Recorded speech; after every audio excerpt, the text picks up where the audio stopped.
Almost every stream, at least one viewer asks me either what patch I'm playing on or why I run on patch 1221, and I feel like a video explaining this in detail has been long overdue.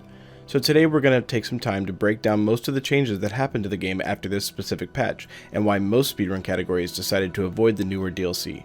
Here's why Hollow Knight Speedrunners play on patch 1221.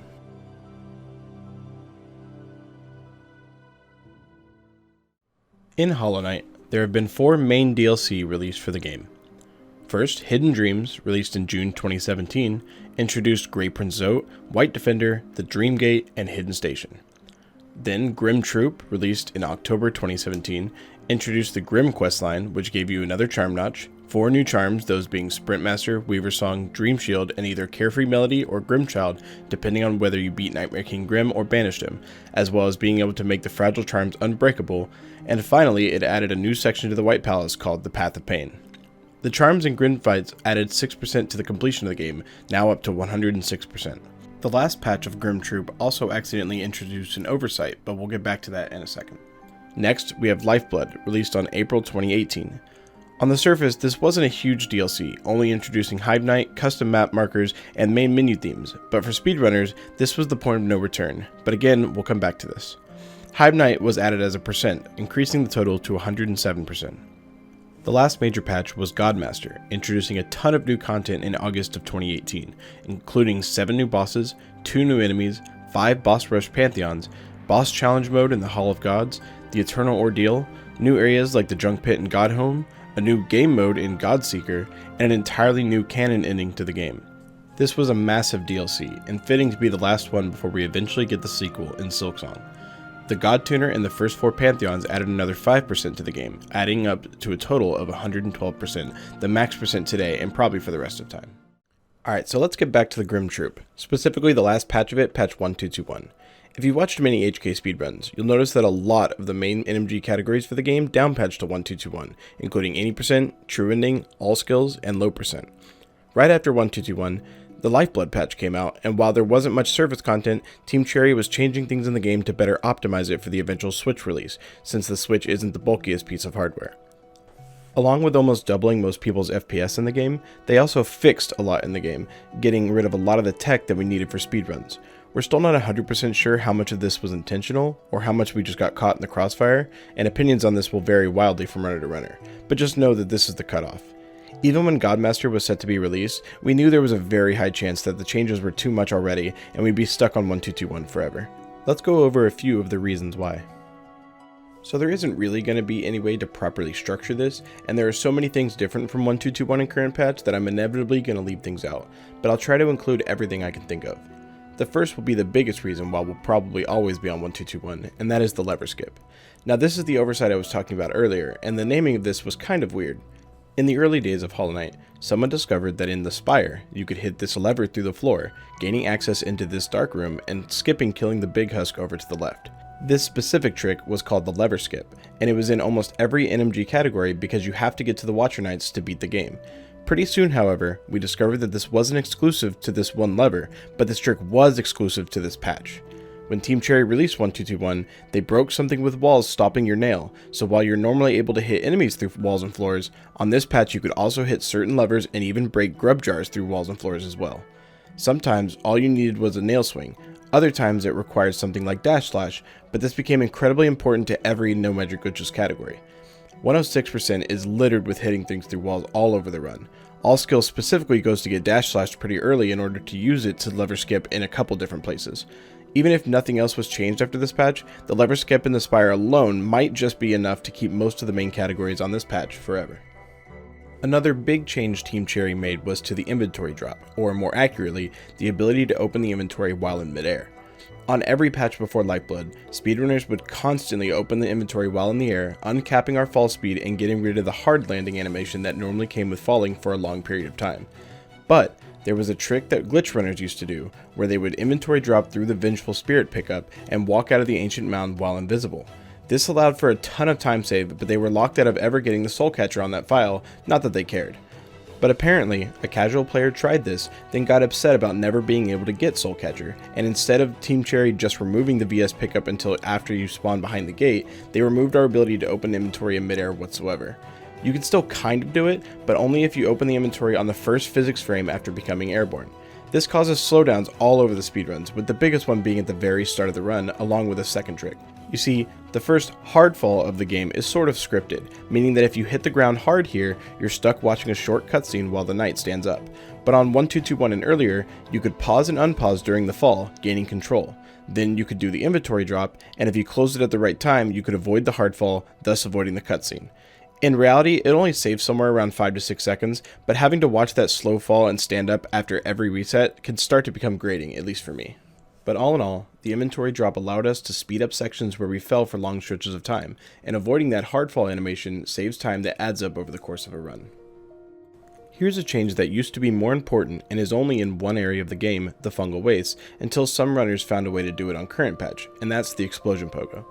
So on 1221 and earlier, you used to be able to pogo off this little spore, then pogo off the ensuing explosion, thus getting enough height to get onto this ledge, saving some time from not having to go all the way around to get to Mantis Village. We thought that maybe the ability to pogo the explosion part affected the game's FPS or something, but people looked at the code and saw that it was just a simple can bounce off explosion, true/false, and has been changed to false. This is the change that some runners think was deliberate and unnecessary, but you can decide for yourself. After a while, current patch runners experimented a bit and realized that if you pogo the spore, then use the explosion to damage boost to get some height, you can still just barely make it onto the ledge. It's a fair bit more difficult, but at least the people were able to mitigate that change just a bit. Another change that was made was early boss kills or damage. This mostly affects 1xx% runners, but there are a few different examples. On 1221, you can hit certain bosses before the fight even starts, sometimes even killing them. For Trader Lord, you can hit him in the ceiling before the fight starts on both 1221 and current patch, but for Brooding Moloch, you can actually kill the boss before the fight even starts with 3 Fluke Nest shots, or deal a good amount of damage with regular spells, whereas on current patch, Moloch can't take damage before the fight. For Nosk, it's similar but with some differences. On 1221, you can do over half of Nosk's health of damage with a couple of Fluke shots before the fight, although regular fireballs don't deal damage at all. On current patch, neither Fluke Nest nor regular spells deal damage, you have to do the fight like normal. The way certain bosses respond to Fluke Nest also got changed for the worse. On 1221, Fluke Nest didn't count as hits on bosses, meaning things like Grimm's Scream in the beginning of the fight didn't get triggered, and bosses like Elder Hu and No Eyes have a higher chance to teleport away on every nail hit, but for Flukes it didn't count. On current patch, however, that was changed, and Flukes now act as hits, meaning you can trigger their teleport away, slowing down the fight. Another boss that received a change similar to this was Fluke Marm. On 1221 and earlier, we could jump above the boss and Descending Dark in the middle, then do another one right away, and D-Dark would continually hit the boss repeatedly until it died in just a couple of seconds, giving us the aforementioned charm. This was changed in Lifeblood, and now you just slide down the side of the boss and into the water. Speaking of Fluke Nest, I guess we should take a moment to explain the changes to this charm, since they affected 1xx% so drastically. There have been 4 to 5 changes made to Fluke Nest since the launch of the game, but I'm just going to be covering the change that happened from 1221 to Lifeblood.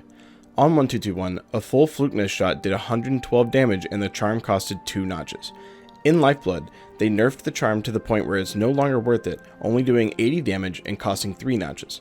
One of the biggest reasons is for the 3 charm notches, it replaces a long-range 40 damage Shade Soul with 80 damage inconsistent Flukes. Not to mention when you use Shade Soul, a lot of the times you can make it double hit bosses anyway, doing the 80 damage for no extra charm notches.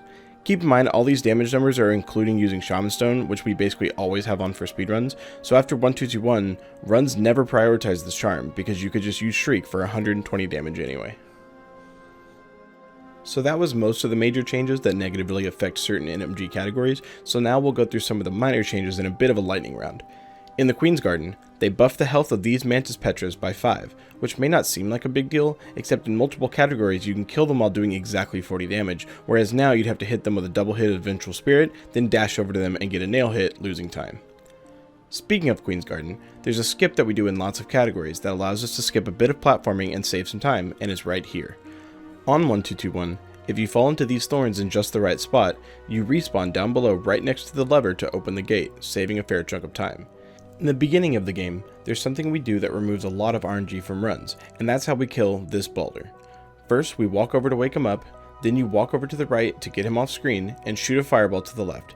This allows us to multi-hit him 4 times with 1 fireball, killing him, instead of shooting 3 fireballs and waiting for a 50-50 spit of another boulder for Soul to shoot a 4th fireball. A change that has a lot of implications of routing issues is the removal of Geo dropped from certain enemies, including the mini Gruzzers after Gruzmother and the Mantises before the Trader Lord fight. Not a massive deal, but something we have to keep in mind when routing current patch changes. A weird change that they made was making some breakable walls not able to be multi-hit by Cyclone Slash. This change was tiny and most players probably wouldn't notice, but us runners use Cyclone Slash to get 3 to 4 hits on walls quickly, and for some reason they made it to where we couldn't do that anymore. An enemy that they gave a noticeable buff to was Crystal Hunters.